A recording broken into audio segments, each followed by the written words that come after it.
Welcome to the Borough Hall in Hartlepool. Topping our bill is Donnie Hood, who, when he last appeared in this series, produced a performance that made him a contender for the Best Fight award of last season. Strange enough, most British referees prefer it that way. They like to make the sole decision. What a great last round. And the crowd, whichever side they're on now, are applauding the contest as such and not the individual that they may have come to cheer. And as well, there's Carl Crook, who is the leading contender for the British lightweight title. 2 seasons ago, he won the Best Fight award for a terrific contest with Brian Roach. 2 top performers then on the bill here at Hartlepool. Let's begin with Donnie Hood against Graham O'Malley. Hood from Glasgow won the Scottish bantamweight title in that fight with Brian Holmes. It's one of 10 wins in a 15-fight career. The local Middlesborough boxer O'Malley has 6 wins out of 10 fights since turning pro last year. He's been in with some of the best in this division. Well, this is an eliminator for the British bantamweight title, which is held by Sunderland's Billy Hardy. Let's go ringside then. It's scheduled for 10 rounds, and here's Jim Watt with Reg Guttridge. Well, a lot of atmosphere generated for this fight with the local Graham O'Malley, I say local Middlesbrough, just down the road, of course, and Donnie Hood from Glasgow. Came into fanfares and pretty ladies carrying flags, and the crowd really worked up for this. So, in the white trunks, Graham O'Malley, and the Scottish champion there with the pigtails, Donnie Hood, who you may remember had a brilliant contest, winning the championship against Brian Holmes in Glasgow, which was seen on Fight Night, and was one of the nominations for Fight of the Year. And it's the Scottish referee appointed by the Boxing Board of Control, not by the promoters, Billy Rafferty, well-known bantamweight in his day. He'd have a bit of trouble making 8 stone 6 now, I think.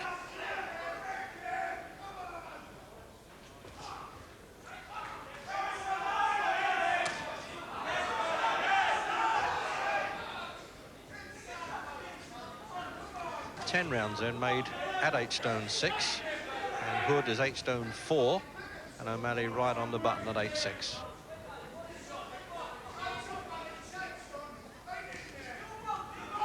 And of course there's a great deal of interest in the whole of this area for the bantamweights, with the Red Devil himself, Billy Hardy from Sunderland, the British champion.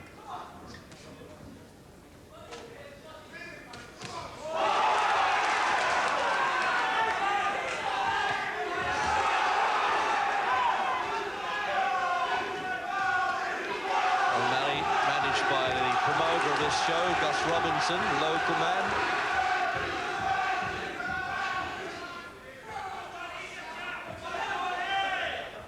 And he certainly will not be short of skilled advice anyway, O'Malley. George Feeney, former lightweight champion, in the corner, and George Bowes, another great bantamweight. Both, quote, Geordies, unquote.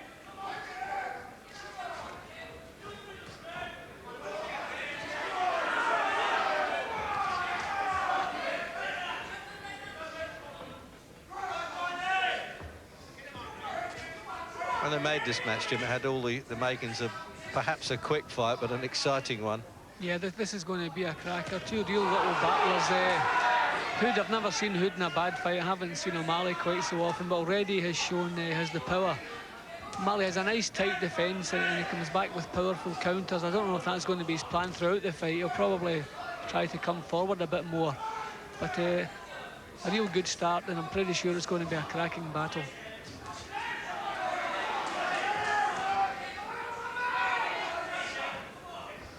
Real thrill for O'Malley to be boxing at home.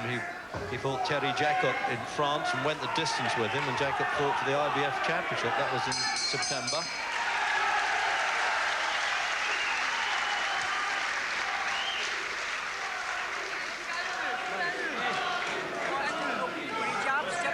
And that's George Bowes there. You might be able to recognise that cauliflower ear anywhere. It's had it sponged and pressed especially for this occasion.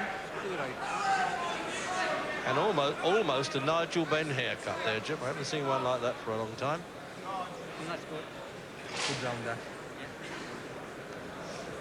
And that's George Feeney with the glasses on the outside there. Don't go to the back so much. Stay where you are. George. Right? That's Charlie Kerr, who trained Cowboy McCormick, I recall, and the Scottish ABA team for a number of years. It's very intense, doesn't he, there, as Hood listens to every word.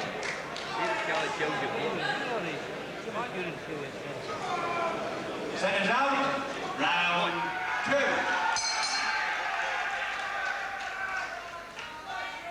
2. Round 2 then. And a very good start indeed now for this little bantamweight scrap.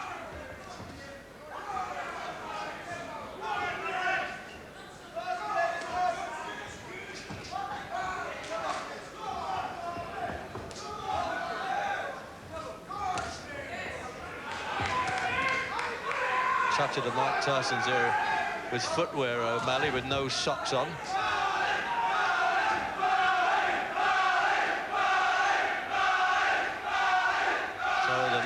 Malley chance there, the soccer style.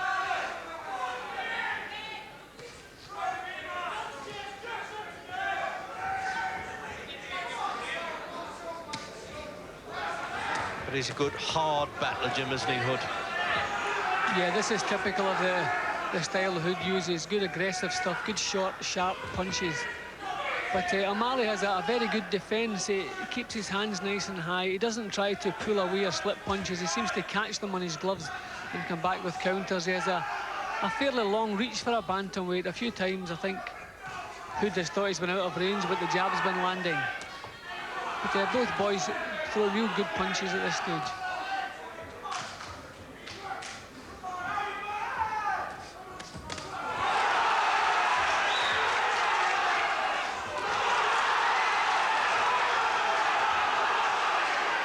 Well, we nominated at the off that this had to be a fast and hard fight for as long as it may last, although it's scheduled for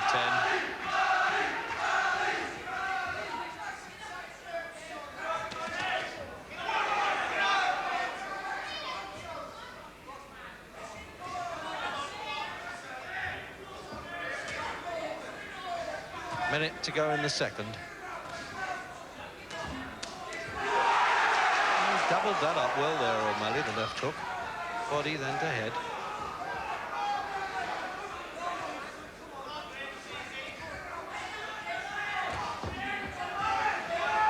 But Hood's proved himself a good distance fighter. We do know that in that marvellous battle, I thought it was. Good boxing against Brian Holmes in Glasgow.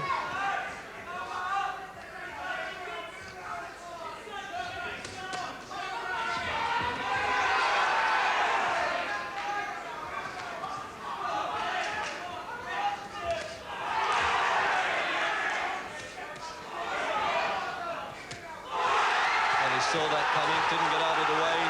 The crowd encouraging now O'Malley to step in. Could be risky, a little bit too early in the contest, I think, to get too bold.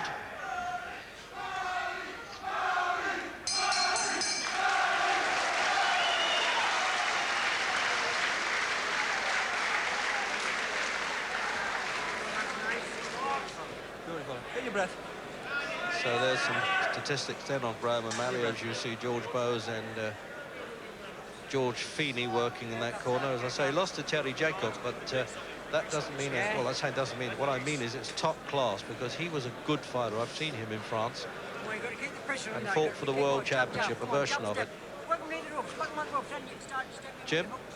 Yeah, well, the fighters really warmed up now. They're both throwing good, solid punches. O'Malley at this stage seems to have the greater power of the two. He's throwing dangerous counters from behind that tight defence, and a couple of times caught Hood out with a kind of loose defence. So there it is, his last fight then with Jerry McBride, this fellow. 15, 10 wins, 4 losses and a draw.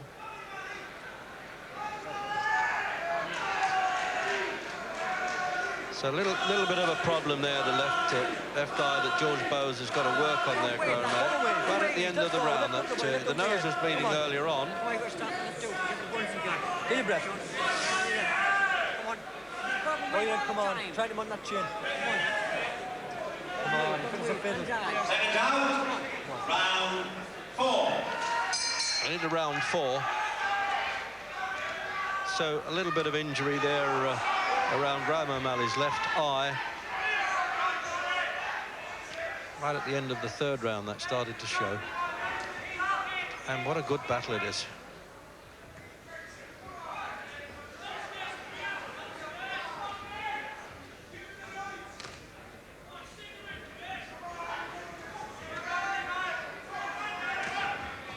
You don't often see boxers of, well, still comparatively young age, two of them in a corner like that, Jim, these days do. And they seem to have steamed O'Malley up OK with Feeney and Bowes. Yeah, they certainly have steamed him up. He came out and threw a couple of wild punches at the beginning of the round, which is not what we don't expect from him, but he's tightened back up again, back to his normal style. But the same cracking pace that they're both going at, but both still looking for the target, not just throwing wild punches. As we said earlier, this is really going to be a hard one. A hard one to score as well.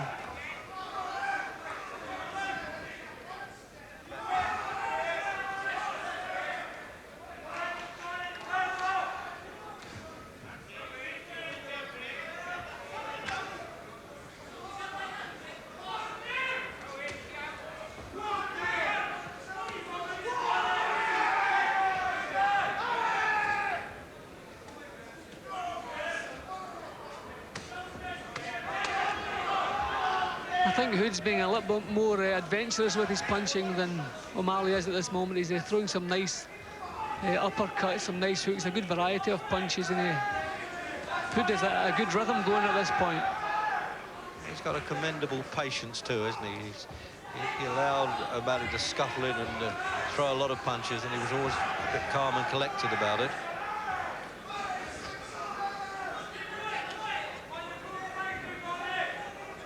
Minute to go in round 4.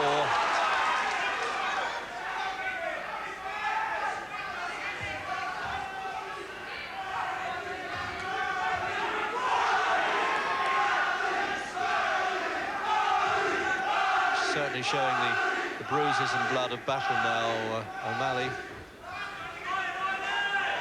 And needs some good work by the seconds there to keep him going.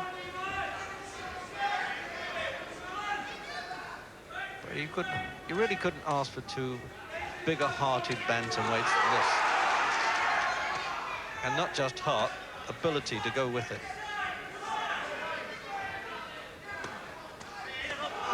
Keep the punches up, said Billy Rafferty, but didn't make a meal of it, just gave it a mention.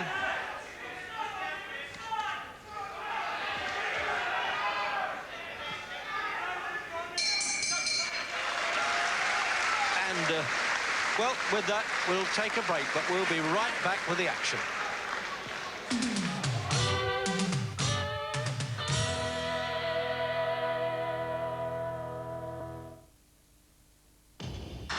Black & Decker Quattro puts power in your hands. With hammer action, power to drive into any surface, almost as if it isn't there at all. With speed control and slow start for precision and accuracy. All the control you need. And all the power.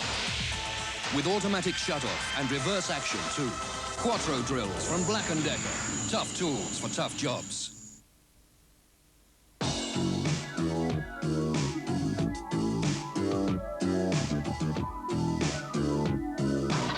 Unfortunately, not everything warms as quickly from a cold start as gas central heating. Gas is still as economical as it always has been.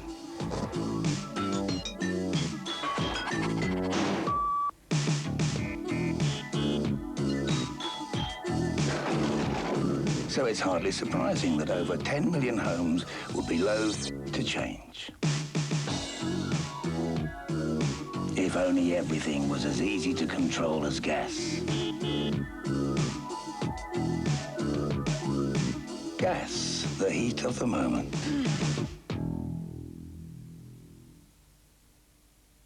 Imagine the English creating a Heathrow service for that English myth, the Flying Scot. Fair for your honest sans-say praise. Can I hang your sheepdog up for you, sir? How much will it cost me first? A wee dram of shorty with your tooty of whiskey. Now, imagine the service you really like. Diamond Service. A wee gem from British Midland. Lean, succulent, top side of British beef. It's just £1.98 per pound. At Gateway.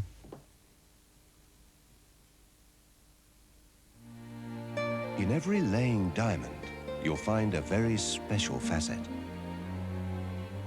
Laying the Jeweller have a diamond cutting office in Antwerp, the diamond capital of the world. That's why we give you such sparkling value. Call into our Glasgow or Edinburgh showrooms and see a truly outstanding collection. Lay, the Jeweller, Scotland's diamond specialist since 1840.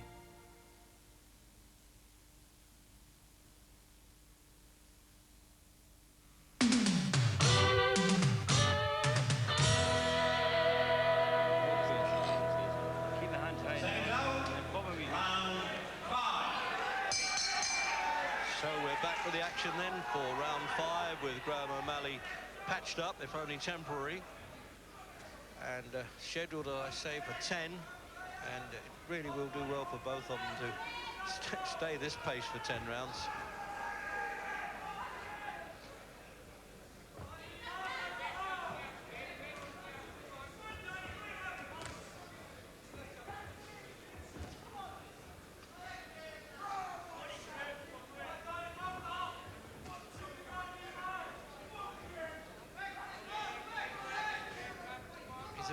Deliberate hitter, isn't he, Hood? He stands and waits for the opportunity all the time. Yeah, his eyes are always fixed on the target. He's trying to pick his punches. He's not a wild boxer. He's very aggressive, but he's not wild. And I thought in the 4th round, although it's difficult to separate these two, Hood was the one setting the pace in the 4th round. I don't know if he's prepared to keep that pace going. It certainly looks like it. O'Malley's coming banging back now, though. What a little tiger this O'Malley is. No wonder the crowd follow him.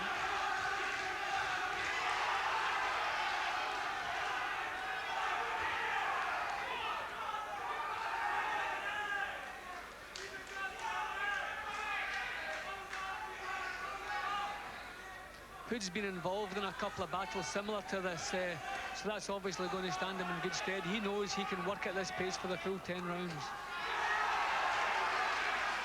And the man right in the middle of the picture at the ringside there, the promoter, Gus Robinson, must be thoroughly enjoying this. He manages O'Malley, and what a night for him if he could pull this win off on his own promotion.